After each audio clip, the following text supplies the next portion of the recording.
ఓం శ్రీ గణేశాయ నమః. శ్రీమాత్రే నమః. శివాయ గురవే నమః.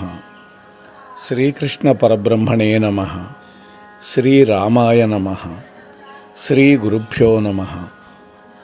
యా దేవీ సర్వభూతేషు మాతృరూపేణ సంస్థితా నమస్తస్యై నమస్తస్యై నమస్తస్యై నమో నమః.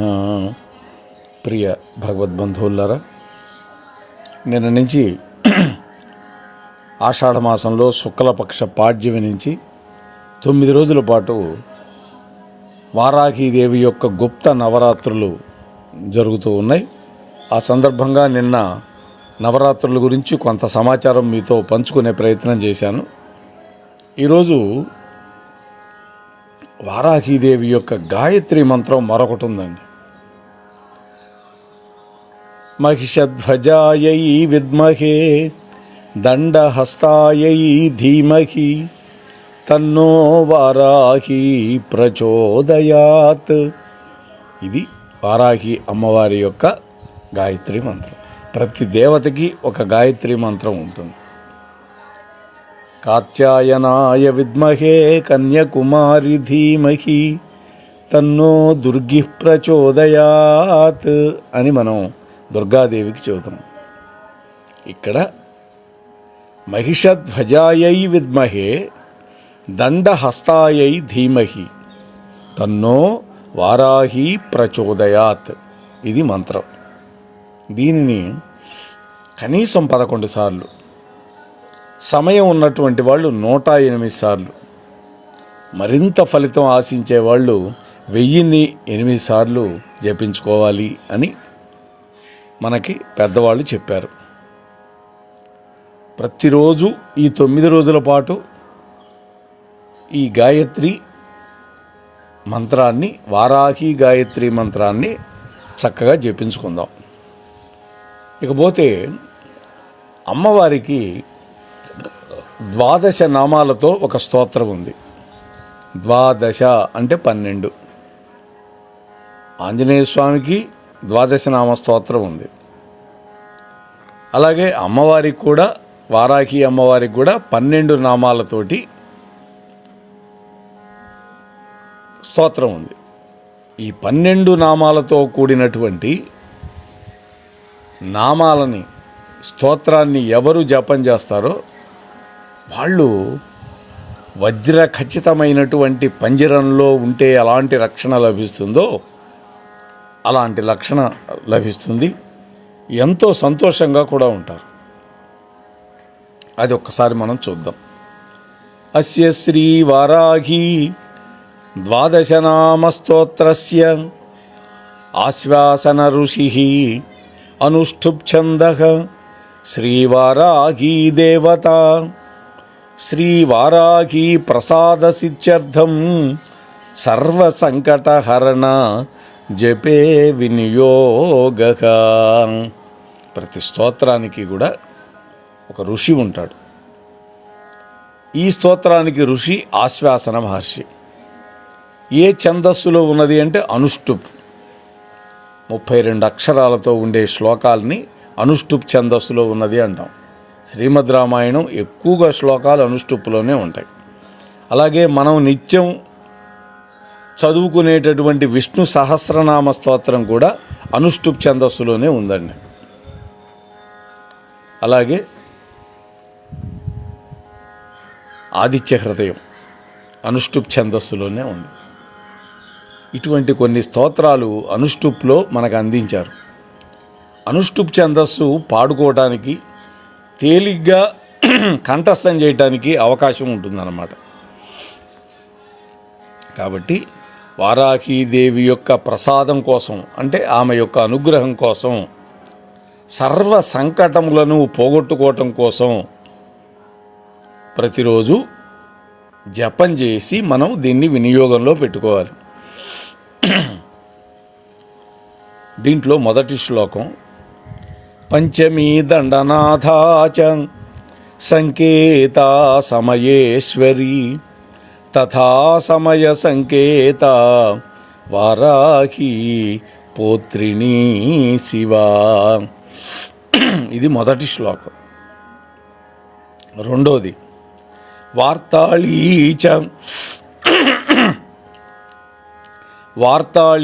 చ మహాసేనా ఆజ్ఞాచక్రేశ్వరీ తథా సమయ సంకేత వారాహి పోత్రిణీ శివా.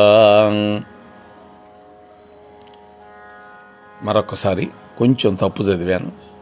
వార్తాళీ చ మహాసేనా ఆజ్ఞాచక్రేశ్వరీ తథా అరిఘ్నీ చేతి సంప్రోక్తం నామద్వాదశకం మునే. ఇది రెండోది. నామద్వాదశాభిజ్ఞ వజ్రపంజరమధ్యగా సంకటే దుఃఖమాప్నోతి న కదాచన మానవః. ఇతి శ్రీ వారాహి ద్వాదశనామస్తోత్రం సంపూర్ణం. ఇందులో ముఖ్యంగా 3 శ్లోకాలు ఉన్నాయి. ఈ 3 శ్లోకాలలో 12 నామాలను నిక్షిప్తం చేశారు. మొదటి శ్లోకం ఏంటంటే అస్య వారాహి నామస్తోత్రమంత్రస్య ఆశ్వాసన ఋషి అనే దాంట్లో ఋషి పేరు, అమ్మవారి యొక్క స్తోత్రం 12 నామాలతో ఉన్నది అని, అనుష్టుప్ ఛందస్సులో ఉన్నదని మనకి చెప్పబడింది. ఆ తర్వాత ఉండే 3 శ్లోకాల్లో అమ్మవారి యొక్క 12 నామాలు చెప్పారు. ఇప్పుడు ఒక్కొక్క నామానికి అర్థం ఏంటో మనం చూసే ప్రయత్నం చేద్దాం. ఎందుకంటే అర్థం తెలుసుకొని చేస్తే మరింత ప్రయోజనం ఉంటుంది. మొట్టమొదటి నామం పంచమ, అంటే 5వ దేవి అని. ఈ తల్లి 8 మంది మాతృగా దేవతల్లో 5వది. అష్టమాతృకలు అంటాం కదా మనం. ఈ తల్లి 5వ కారణేశ్వరుడైనటువంటి సదాశివుడి యొక్క శక్తి స్వరూపం మరియు సదాశివుడి యొక్క అనుగ్రహ స్వరూపం అని ఈ పంచమ అనేదానికి అర్థం, లేకపోతే పంచమి. దండనాథ రెండవ నామం. శ్రీ లలితాదేవి యొక్క దళాల యొక్క సర్వసైన్యాధిపతి అమ్మవారు, అందుకని దండనాథ అని పేరు. మూడో నామం సంకేత. ఈ తల్లి తన సూచనలు మరియు సంకేతాలతోటి భక్తులకి మార్గనిర్దేశం చేస్తుంది. అంతేకాదు సైన్యంలో రహస్యమైన సంకేతాలు ఇస్తూ తన సైన్యాన్ని నడిపిస్తుంది శత్రువుల మీదకి. ఇది రెండవ అర్థం. ఇక సమయేశ్వరి అనే అమ్మవారికి 4వ పేరు. అమ్మవారు నియమాలు మరియు పరిమితులు ఉన్నటువంటి మార్గానికి అధిపతి. ఏ మానవుడికైనా కొన్ని నియమాలు ఉండాలి, కొన్ని పరిమితులు ఉండాలి, ఆ మార్గంలో చరించాలి. అటువంటి మార్గానికి అమ్మవారు ఆధిపత్యం వహిస్తుంది. ఇక 5వ నామం సమయ సంకేత అన్నారు. పూజా మార్గంలో ఒక రహస్యమైన సంకేతం అండి. పూజ అనేది ఒక సాధన. అంతేకాకుండా ఇక్కడ యుద్ధానికి ప్రతిరూపం. దేని మీద యుద్ధం? భౌతికమైన యుద్ధం కాదండి. మనలో ఉండేటటువంటి అంతర్గత శత్రువులను ఎదుర్కోవటం. ఎవరు మనకి అంతర్గత శత్రువులు? అరిషడ్వర్గములు అన్నారు. కామ క్రోధ మోహ మద మాత్సర్యాలనేటువంటి శత్రువులు మనలోనే ఉంటాయి. బయట ఉండే శత్రువులను జయించడం సులభమే, కానీ అంతఃశత్రువులను జయించడం అంత సులభం కాదు. అందువల్ల మనం పూజలో మనం చేసేటటువంటి ప్రతి పనికి వెనకాల ఉన్నటువంటి అర్థాన్ని, దాని యొక్క తత్వాన్ని బాగా తెలుసుకోవాలి. ఆ తల్లి ఈ అవగాహనని మనకు ప్రసాదిస్తుంది. అందుకని సమయ సంకేత అన్నారు. ఇంకా 6వది వారాహి. సముద్రం నుండి భూమిని పైకి లేపినటువంటి ఆది వరాహమూర్తి, శ్రీ మహావిష్ణువు యొక్క అవతారం. ఆయన దానికి వెనకాతల ఉన్నటువంటి ఒక శక్తి. అంటే వరాహస్వామికి శక్తి కాబట్టి వారాహి కుమారస్వామి శక్తికి కౌమారి, కుబేరుడి యొక్క శక్తికి కౌబేరి, బ్రహ్మదేవుడి యొక్క శక్తికి బ్రాహ్మి, విష్ణువు యొక్క శక్తికి వైష్ణవి, శివుడి యొక్క శక్తికి శాంకరి. ఇలా ప్రతి దేవుడికి ఒక శక్తి స్వరూపం ఉంటుంది. ఆ శక్తి ఉంటేనే ఆ దేవత మనకి కొన్ని మనం కోరుకున్నటువంటి వరాలు ఫలితాలు ఇవ్వగలుగుతాడు. అందుకని ఇక్కడ వారాహి శక్తి వరాహస్వామి యొక్క శక్తి స్వరూపం. ఇక 7వ నామం పౌత్రిణి అని, అంటే అమ్మవారు వరాహ ముఖంతో ఉంటుంది. వరాహానికి తన యొక్క ముఖాన్ని గొంతును నీటిపైన ఉంచి ఈత కొట్టగలిగినటువంటి గొప్ప సామర్థ్యం ఉంటుందండి. అంటే గొంతు వరకు పైన పెడుతుంది అంటే నీళ్ల మీద. ఇంకా ఎంత లోతున్న నీళ్లు ఈత కొట్టగలుగుతుంది వేగంగా. అదేవిధంగా ఆ తల్లి తన భక్తులని సంసారము అనేటువంటి అగాధమైనటువంటి సముద్రంలో మునిగిపోకుండా ఈ లోకంలో చక్కగా రక్షించగలుగుతుంది. అంటే సముద్రాన్ని తరింపజేసేటటువంటి ఒక నావలాగా ఉపయోగపడుతుంది భక్తులందరికీ. అందుకని పోత్రిణి అన్నారు. ఇక శివ అమ్మ పేరు ఎల్లప్పుడూ శుభాలను ఇచ్చేది కాబట్టి శివ. శివుడికి శివుడు అని ఎందుకు వచ్చింది పేరు? అందరికీ శుభాలు ఇస్తాడు కాబట్టి శివుడు. శివ అన్నప్పుడు అమ్మవారు అంటే మంగళప్రదమైంది అమ్మ. ఈ దేవి ఎప్పుడు కూడా స్వచ్ఛమైనటువంటి చైతన్య శక్తి కలిగి ఉంటుంది కాబట్టి ఈ తల్లి ఎప్పుడు కూడా మంగళప్రదమైంది. 9వది వార్తాళి. ఈ తల్లి వాక్కుకు అధిపతి.